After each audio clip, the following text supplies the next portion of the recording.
Yes. 600 on Calabash and a fourth. Check. Yeah? About it, 200 on Wise Guy in the first. Yep. And Tommy G Okay. in the third. At Round Meadowdown. robin, 150 on Mystic Yes. in the second, Yeah, I last got on the you. 5. 1,000 on Howard and the eighth to show. Got it. Check. Right. Okay, 50 on Mallow and the 200 on Calabash and a Yeah. 4, right. I got it. Another 100 on Yep. Mystic 500 in the on second to Tearaway and the win. fifth. Yeah. About time you guys noticed me. Hey, Carl. Guy at the door has a gun. It's a stick-up. A mask and a gun usually means a stick-up, boys. Don't any of you move till I say it's okay. Keep those hands up in the air. All except you. Me? Yeah, you. Take the money on that table. Brush it into the sack. Come on, hurry. Better do as he says. You're telling me. Hurry it up. Come on. Must be 10,000 there. Sucker money, huh? You're a sucker if you think you're going to live long enough to spend it. I'll spend it, and I'll be back someday for more. Right, come on, you toss that sack over here. Okay. Yeah, catch it. Good boy. You didn't try to throw it in my face. And listen, boys, don't any of you try to follow me out of here, or I'll start using this gun. Tough guy, aren't you? All you mugs think you're tough when you got a gun in your hand. Sorry to disappoint you, boys, but I have a reputation for being a gentleman, not a mug. Maybe I ought to tell you who I am. So you know I mean it when I say the first guy to follow me out of here, the first to stop a slug. Yeah. Give us your name, address, and telephone number. We'll give you a tip on a horse someday. Well, I'm just telling you so you'll know I'll keep my promise about shooting if any of you guys get cute. Here. I'm Boston Blackie.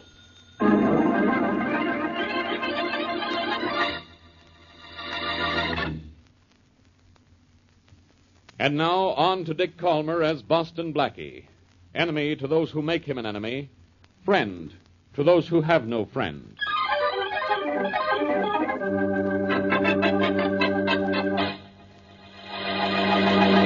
Sit down, Larson. Sit down.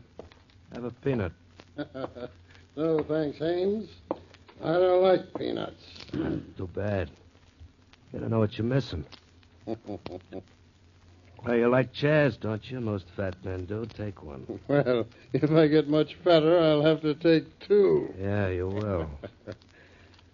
Nice to see you, Larson. I need cheering up. Well, they tell me misery loves company. So I thought I'd come up and be miserable with you. Uh-huh. Your horse room get robbed, too? Last night. Took $18,000. Ah, you must be doing pretty well. You won't have a peanut? No, thanks. I don't like them. That's too bad. You don't know what you're missing. I know I'm missing $18,000. And that's not peanuts, huh? No. Who held you up? Any idea? Same fellow who robbed your place. Oh, Blackie, huh? Well, he said he was Blackie. But would Boston Blackie really do a stick-up? Why not? Oh, he's too smart for a thing like that. He's not so smart he can find a way to live without eating. He's overboard for charities. That gymnasium he set up for kids must have cost him plenty. And that's only one of the things he's backing. Let's not worry about Blackie. He always does okay. Well, he's getting so big for his boots he thinks he can get away with holding us up because we're not licensed operators. He knows we can't squawk to the police, so he thinks he's safe. Well, that's really what I come up to see you about. Are we going to let Blackie get away with robbing us? You kidding? I got plans for Blackie. Big plans. I'll take care of him. Really ought to try a peanut.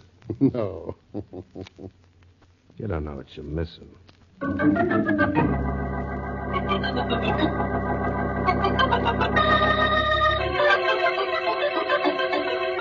To whom do I make out this receipt, Mrs. Martin? To the Manchester Charities, Blackie. And also write, received from Mrs. Clara Martin. All right. This is Clara Martin. You're sure our organization wants to spend this much, Mrs. Martin? Yes, we all voted at the same time we decided you would head the purchasing committee. I'm very proud you selected me. Even though I have a hunch my friend Mary Wesley talked you into it. I'll work on this right away.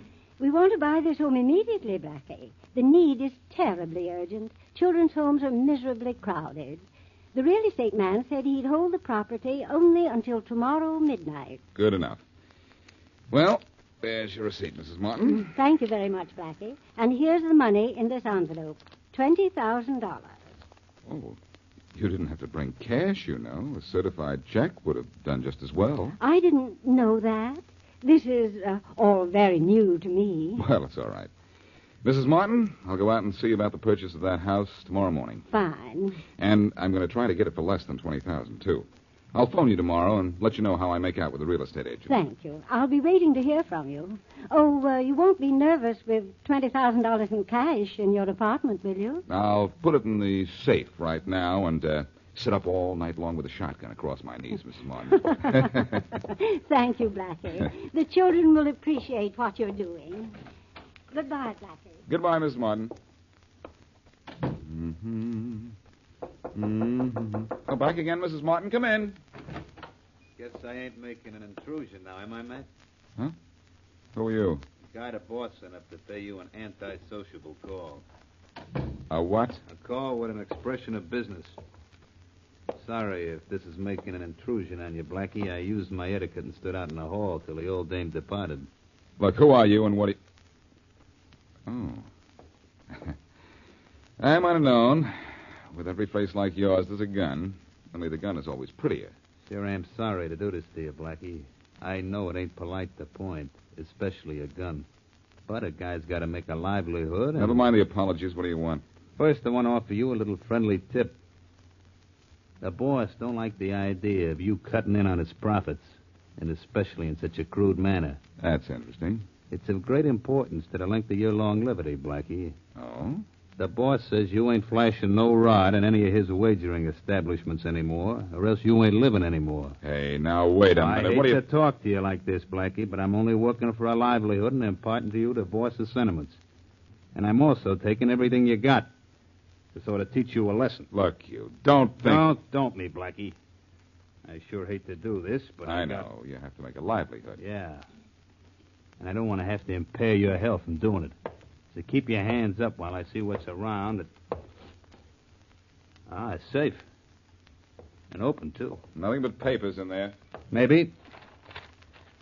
Since you were so polite as to have the safe open, I'll be polite and take what's in it. Jewelry. Blackie, you should be ashamed. You were kidding me. And this envelope looks interesting. Look, that envelope isn't mine. And what's in it is... Money. United States currency. Thanks, Blackie. You're extremely generous. Look, take everything else in the apartment, but leave that envelope. That's charity money. It doesn't belong to me. That's right. It belongs to my boss now. You take that money and now, I'm going to... Blackie, don't get angry. I don't want to be harsh with you. So let you be likewise with me. So long, Blackie. Wait a minute. I'm warning you. If you take that now, money, I'm going to... Blackie, be nice. Haven't I been nice and polite to you?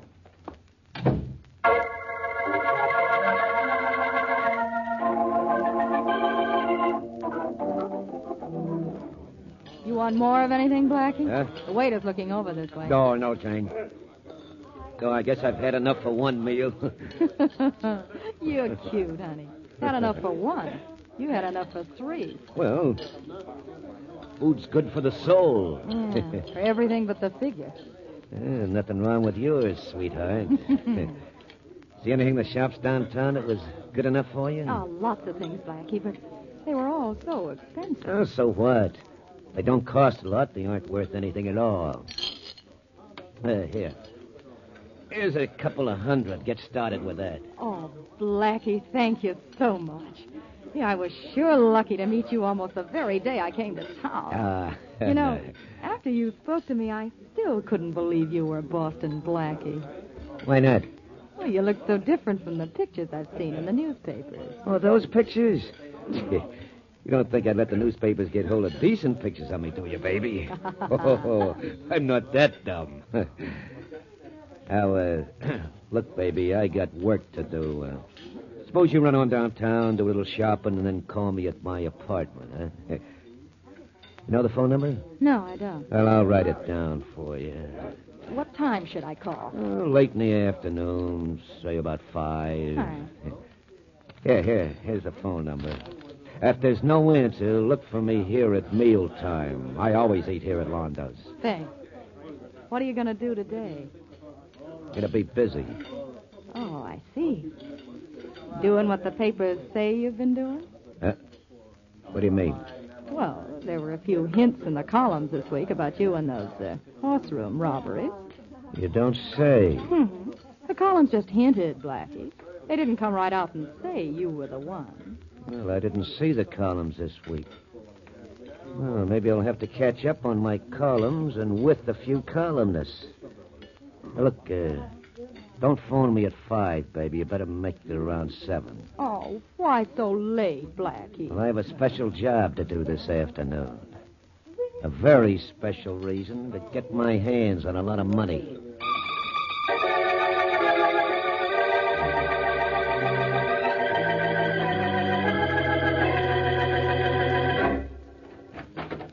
The teletype says there's been a horseroom holdup, Sergeant. Yes, Inspector Farraday. That's why I phoned you. The flash came in a minute ago, and the details are coming in now. Yeah? There's something about Boston Blackie. Blackie, huh? And he yelled he was robbed last night. What does the teletype say? Never mind, I'll read it. It says, betting room, 1119 Elm Street. Robbed at 3:18 this afternoon by masked and armed bandit who got away with an undetermined amount of cash after killing Joey Hester, bookmaker, of same address. The killer escaped, but his identity is known. Before the killing, he boasted that he was Boston Blackie. I can't believe it, Inspector Farraday. You can't, and I don't want to. Well, there's something crazy here. Blackie himself was robbed last night, wasn't he? So he said. And when he said he wanted help, I believed him and had the Detective Bureau investigate. Oh, there's the end of the dispatch, Inspector. It's the end of more than that, Sergeant. I see what's happened. Blackie couldn't wait for the police to find the man who robbed him. That was charity money he lost, $20,000 of it. So he couldn't wait for us to find it. He had to go out and try to get it back by himself. And Blackie really did hold up that bookmakers. Yeah, and killed that bookie. Oh.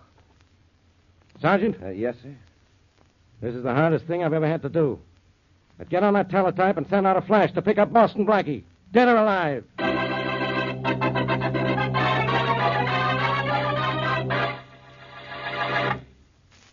And now, back to Boston Blackie.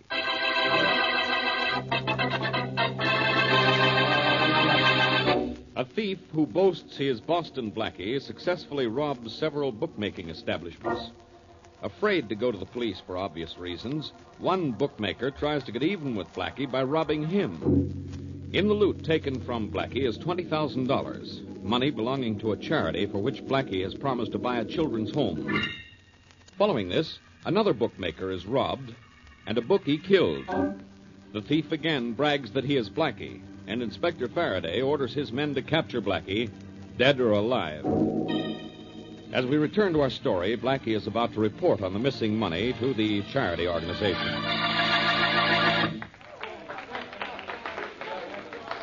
And now, ladies and gentlemen, here is a report on the purchase of the Manchester Charities Building by Mr. Boston Blackie. One moment, please. One moment. As you know, Boston Blackie has been doing charity work of all kinds on his own, for a great number of years. Now I want him to acquaint you with the work he has done for us. Mr. Boston Blackie. Thank you. Thank you, Mrs. Martin, and ladies and gentlemen. You were generous to give me credit for my interest in charity, but you all know that Mrs. Martin gave me $20,000 of this organization's money with which I was to buy a place for homeless children. And you did it, too, didn't you, Blackie? No, I'm sorry to have to report that I haven't purchased the property. Blackie, why haven't you bought the home? The man said he had to have the money by midnight tonight. Wasn't the $20,000 enough? It was quite enough, Mrs. Martin, but I didn't have the money. But I have a receipt proving I gave it to you. You did give it to me, Mrs. Martin. I don't deny that. But I don't have the money. It was stolen. But, Blackie, the police... The police, Mrs. Martin, don't believe it was stolen from me, I'm sure. In fact, they have other ideas about me. But I have until midnight to buy that house, and I'll have the money by then. Well, you'd better, or we'll be forced to turn you over to the police. Don't bother, Mrs. Martin. If I don't recover that money and buy that house, I'll turn myself over to the police.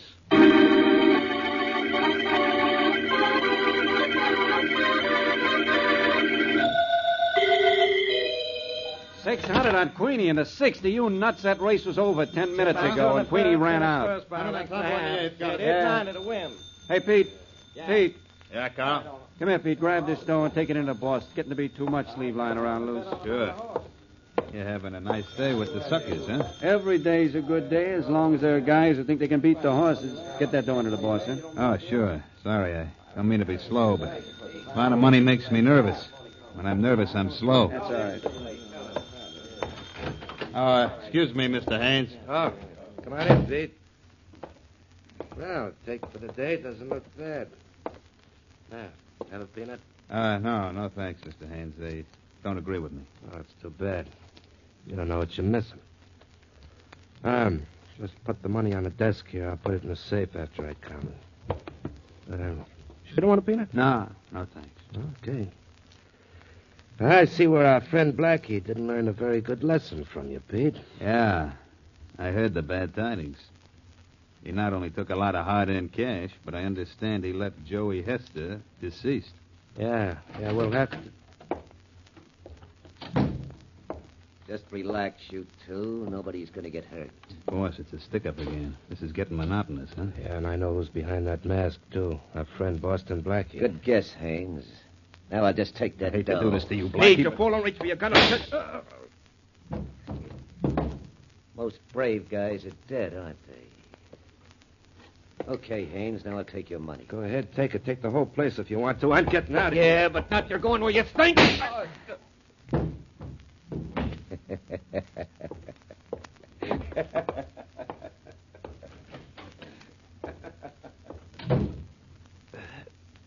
The phone.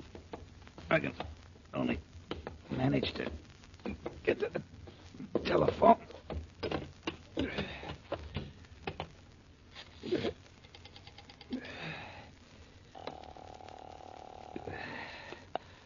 Operator?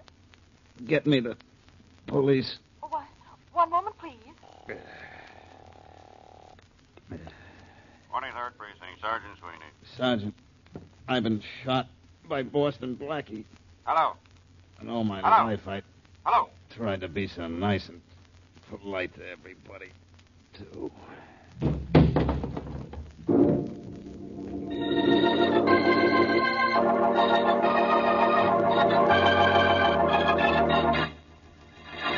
You know, Faraday, it seems to me that I'm in this office of yours almost every day. I must like it here. Blackie, this is not the time to fool around. You're in trouble, and you know it. Yes, I know it. And what's worse than that, I know it. When you know anything, that's news, Faraday. But as usual, you're wrong. I didn't rob those bookies, and I didn't kill anybody. Somebody's impersonating me. Will you stop trying to be funny? Faraday, that's the truth. You ought to know it. Look, Blackie, will you quit acting so innocent? This is tough enough as it is. I don't like any part of it. Well, I don't either, especially this part. But, Faraday, I can prove what I'm saying. Give me a few hours' time. Nothing doing. I've heard that one before. Please, Faraday, just a few hours. No. 5 hours. No. 4, No. 3. No, I said. Well, all right. Look, I have to go into the next office in a minute. Go ahead, I don't care. Well, you better be here when I get back. Understand? Yeah. I understand. Yeah, and I want you to understand this, too. If you're not here when I get back, don't forget I can pick you up in, say, 2 hours. And what's more, I will.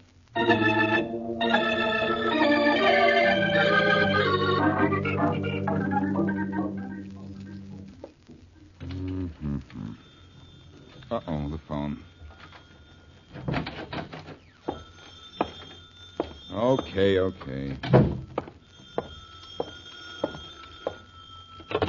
Hello. Hello, Blackie. Yes? This is Jane. Who? Jane Powers. You told me to call you at 7. I did? Blackie, what's the matter with you? Don't you remember? Well, so much has happened today that who'd you say this was? Jane. Oh, Jane. Well, why didn't you say so? I did. You did? Yes. Well, the connection must have been bad. I didn't hear you. I was hoping you'd call. Well, you asked me to. Oh, that's right, I did. Oh, I'm glad you remembered something. Yeah, it was a funny thing about that paper with your phone number on it, though. The one you gave me in the restaurant today. Uh-huh. I thought I wasn't going to be able to call you. Why not? I lost the piece of paper, but I got your number from information. Wasn't I smart? Oh, I'm getting pretty smart myself. Where can I meet you? Well, do you think it's safe for us to meet? I mean, with the police and... Well, it isn't safe for me to go wandering around the streets, but I'm not far from the public library. Will it be safe for us to meet there? Yes, if we don't meet in the reading room. Tell you what, I'll meet you on the west side of the library between the second and third partition. All right. At what time? Between 8 and 9. Between the second and third partition.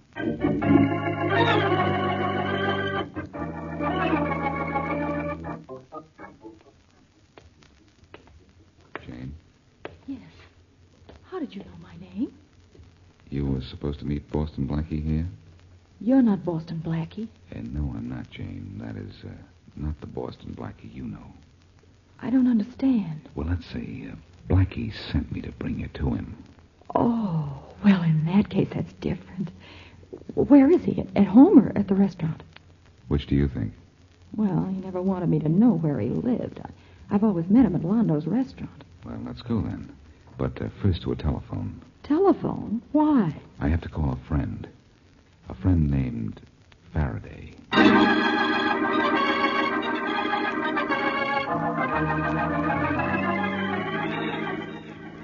There's your Boston Blackie. It's an improvement. He always eats in this restaurant. He's the man sitting at that second table there by the wall. How did I ever get mixed up like this? Never mind. You stay here with Farraday, Jane, like a good girl, and nothing will happen to you, just as we promised. Okay. Blackie, are you sure you want to go over there and grab that guy alone? I've got the place surrounded by cops. But, I have a personal interest in this guy, Farraday. And you may be just a little too impersonal about the way you treat a killer. Let me have 2 minutes with him, and then you can have him for the rest of his life. Go to it. That won't be for long, either. Go ahead. Thanks.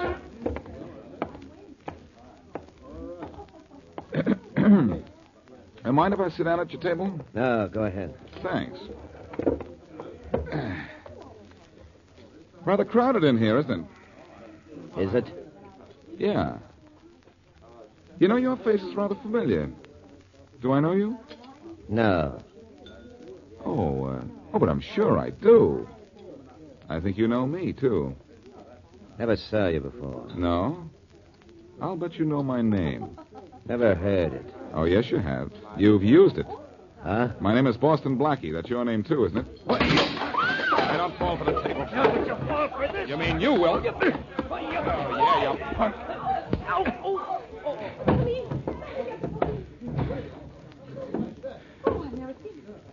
Come on and get him, Faraday. Okay. Everything he has is yours, with the exception of a few dollars, I imagine. Yeah. I think he ought to pay his check, even though he's checked out.